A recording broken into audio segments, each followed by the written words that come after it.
La chronique ciné avec JPL.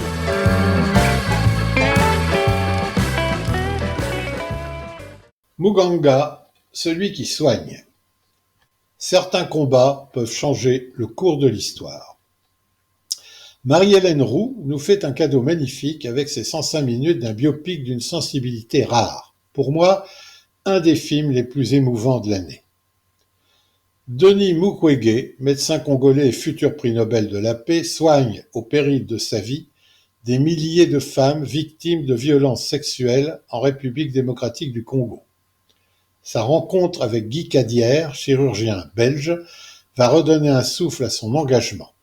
Ensemble, ils vont opérer à 4 mains pour que les femmes retrouvent dignité et espoir. Eh bien voilà les 2 mots-clés de cette ode à la femme splendide, à celui qui est surnommé l'homme qui réparait les femmes. Espoir et dignité. Le combat du docteur Mukwege avait déjà fait l'objet d'un documentaire de Thierry Michel, sorti en 2015. Ce film a été tourné sur 2 pays, en Belgique, à Bruxelles, et à Lambaréné, au Gabon. Il revient sur le parcours de ce médecin, prix Nobel de la paix en 2018, qui n'a eu de cesse, depuis les années 2000, de dénoncer l'inaction internationale au sujet des viols comme arme de guerre en République démocratique du Congo. Des atrocités qui se sont révélées être une stratégie pour contrôler les ressources minières du pays. La réalisatrice est née au Gabon. Ayant passé son enfance en Afrique, elle a gardé un attachement particulier pour ce continent. Et c'est une évidence durant toute la durée de ce film qui est le résultat de 10 ans de travail. Tout est beau dans ce drame. Les images, les réflexions profondes autour de la médecine et de Dieu. Y a-t-il une vie avant la mort? Et quel sens doit-on lui donner?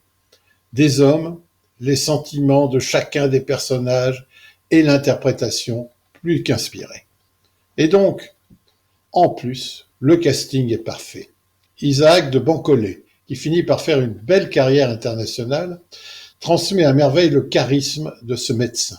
Vincent McCain, toujours aussi passionné et convaincu. Manon Brèche et une pléiade d'actrices africaines, dont Deborah Lukumwena et Babetida Sadjo.